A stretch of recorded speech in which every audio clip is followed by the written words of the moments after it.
Assalamualaikum warahmatullahi wabarakatuh. Rasulullah Shallallahu Alaihi Wasallam keturunan ke-61 dari Bani Ismail. Wasilah bin Asqa berkata, aku mendengar Rasulullah Shallallahu Alaihi Wasallam bersabda, sesungguhnya Allah memiliki Kinanah dari keturunan Ismail dan Allah memilih Quraisy dari keturunan Kinanah. Allah memilih Bani Hashim dari Quraisy dan Allah memilih aku dari keluarga Bani Hashim. Hadis riwayat Muslim dan At-Tirmizi. Hadis di atas adalah informasi dari Rasulullah Shallallahu Alaihi Wasallam mengenai silsilah beliau dan tidak ada maksud untuk membangga-banggakan kemuliaan nasab yang dimilikinya. Bani Hashim, suku Quraisy, Bani Kinanah.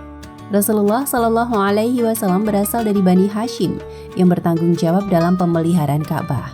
Bani Hashim dinisbatkan kepada anak keturunan Hashim bin Abdu Manaf bin Qusay bin Kilab bin Murrah bin Ka'ab bin Lu'ay bin Ghalib bin Fihr Quraisy.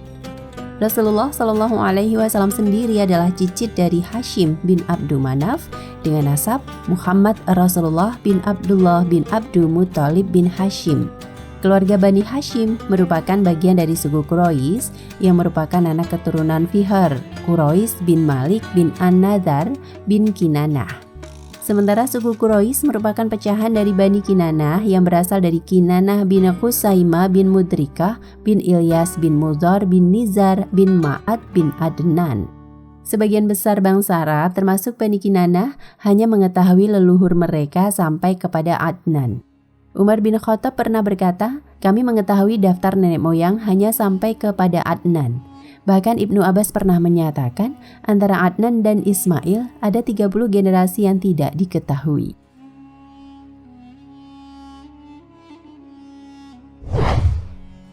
Nasab Muhammad Rasulullah Shallallahu Alaihi Wasallam.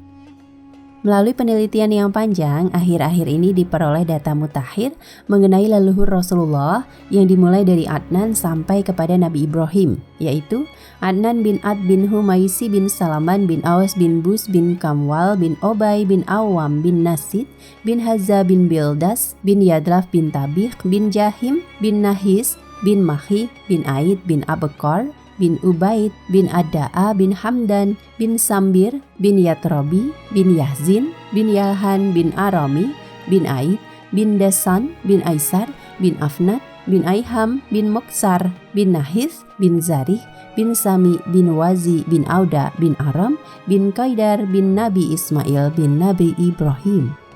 Ar-Rahiq Al-Makhtum, tulisan Syekh Safiur Rahman Al-Mubarakfuri.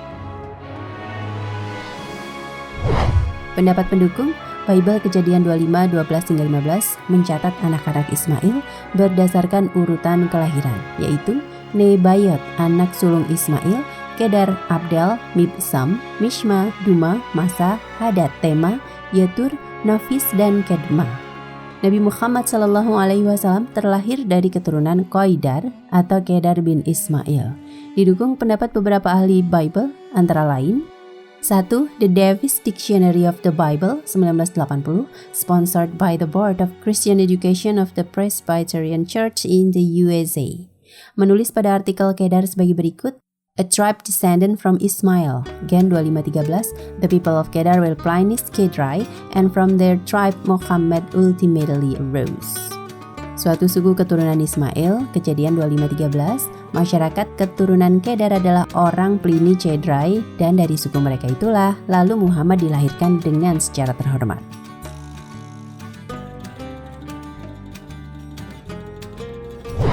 Dua, The International Standard Bible Encyclopedia dari Amerika Serikat, Fulton menerangkan, of the Ismailite tribes, Kedar must have been one of the most important, and thus in later times, the name came to be applied to all the wild tribes of the desert. It is through Kedar in Arabic, that Muslim genealogists trace the descent of Muhammad from Ismail.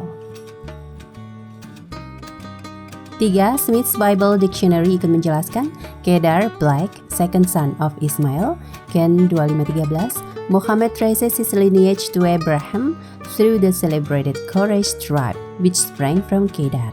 The Arabs in the Hijaz are called Bani Harb, men of war, and are Ismailites as a fold from their beginning.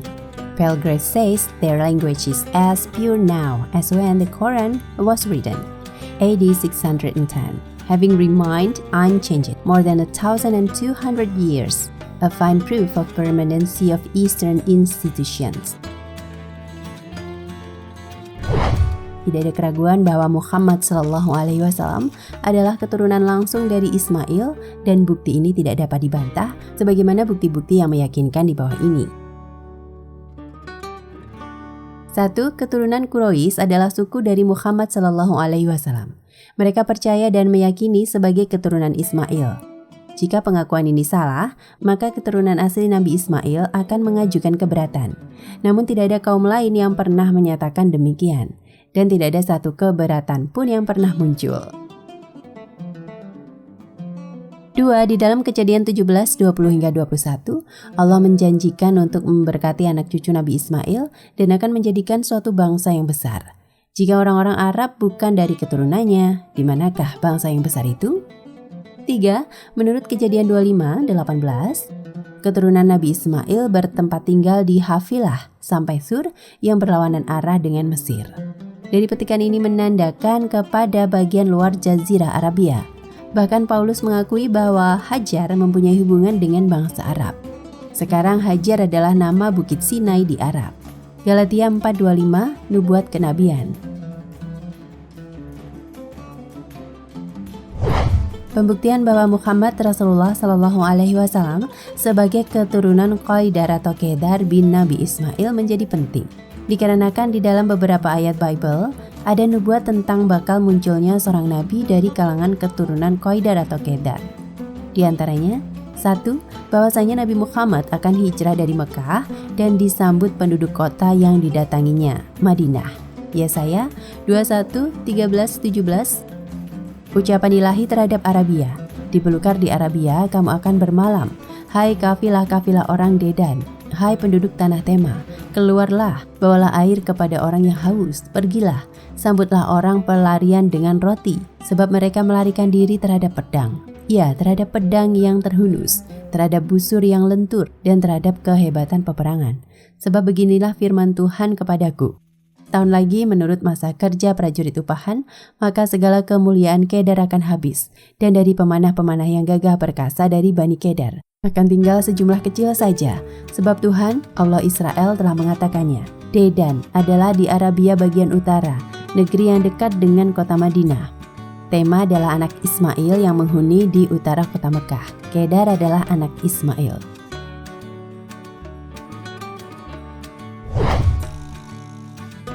Satu, nubuat kitab Yesaya sangat otentik karena sesuai historis di mana Yahweh, Tuhan Israel berfirman bahwa anak-anak Ismail di Arabia akan mendapat wahyu darinya.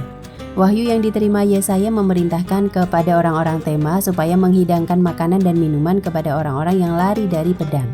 Nabi Muhammad dan umat muslim kota Mekah hijrah pada tahun 1 Hijriah menuju kota Madinah, di mana mereka mendapat sambutan meriah dari penduduk kota Madinah. 1. Bahwasanya umat Islam memenangkan peperangan melawan orang kafir. 1 tahun setelah hijrah, Yesaya 21, 16 hingga 17, dalam setahun lagi, menurut masa kerja prajurit upahan, maka segala kemuliaan Kedar akan habis, dan dari pemanah-pemanah yang gagah, dari Bani Kedar akan tinggal sejumlah kecil saja. Nubuat Nabi Yesaya tersebut telah digenapi oleh Allah dalam perang Badar. Dalam setahun lagi, tanggal 12 Rabiul Awal tahun 1 Hijriah, umat Islam hijrah dari Mekah ke Madinah. Dan setahun kemudian tanggal 17 Ramadan tahun 2 Hijriah, umat Islam berhasil mengalahkan orang-orang kafir Mekah dalam peperangan Badar. Walaupun Kedar adalah salah satu dari Bani Ismail, namun sebagian dari mereka masih ada yang membangkang dengan ajaran Nabi Muhammad saat itu. Tapi setelah Fathu Mekah, penaklukan kota Mekah, mereka semua 100% menerima ajaran Nabi Muhammad SAW sampai detik ini, yaitu negara Arab Saudi, keturunan Kedar.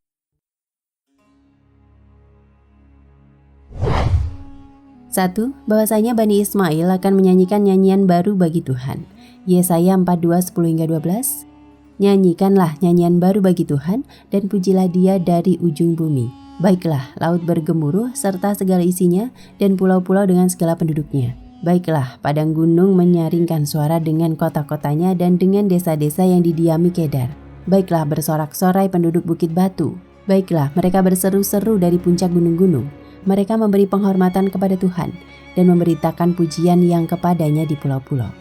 Nubuat Nabi Yesaya tersebut telah digenapi oleh Allah kepada umat Islam, nyanyian baru bagi Tuhan, takbir, tasbih, tahmid, tahlil, istighfar, dan sebagainya. Menyaringkan suara, umat Islam di berbagai negara, desa, kota, dan pulau, semuanya menyaringkan suara untuk mengumandangkan azan sebagai tanda waktu sholat. Desa-desa yang didiami Kedar. Nubuat ini hanya untuk orang Islam, karena Bani Kedar, keturunan Ismail yang sekarang menjadi negara Arab Saudi, penduduknya adalah 100% Islam.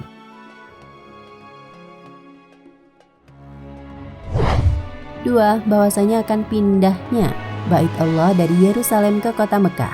Yesaya 60:5-14, kelimpahan dari seberang laut akan beralih kepadamu. Sejumlah besar unta akan menutupi daerahmu, segala kambing domba Kedar dan Nebayot untuk ibadahmu. Aku akan menyemarakan rumah keagunganku. Orang-orang asing akan membangun tembokmu. Mereka akan menyebut engkau kota Tuhan. Nubuat Nabi Yesaya tersebut telah digenapi oleh Allah kepada umat Islam. Kelimpahan dari seberang laut akan beralih kepadamu.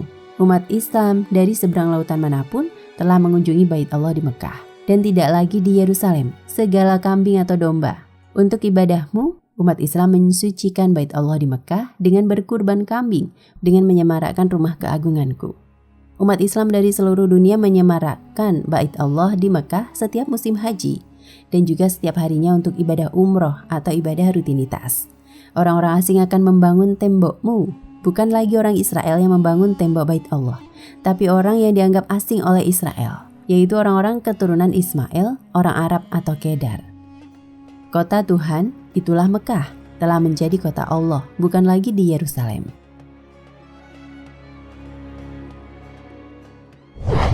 Tiga, bahwasanya umat Islam berkurban di Bait Allah Mekah. Yesaya 67, segala kambing domba Kedar akan berhimpun padamu, domba-domba jantan Nebayot akan tersedia untuk ibadahmu. Semuanya akan dipersembahkan di atas mezbahku sebagai korban yang berkenan kepadaku. Dan aku akan menyemarakan rumah keagunganku. Nubuat Nabi Yesaya tersebut telah digenapi oleh Allah kepada umat Islam. Segala kambing domba Kedar pada setiap hari raya haji atau Idul Adha, berbondong-bondong umat Islam dari seluruh dunia untuk ibadah haji. Dan salah satu ritualnya yaitu berkurban kambing dan domba, menyemarakan rumah keagunganku, Masjidil Haram, Ka'bah di Mekah selalu semarak ketika musim haji. Wallahu a'lam bishawab.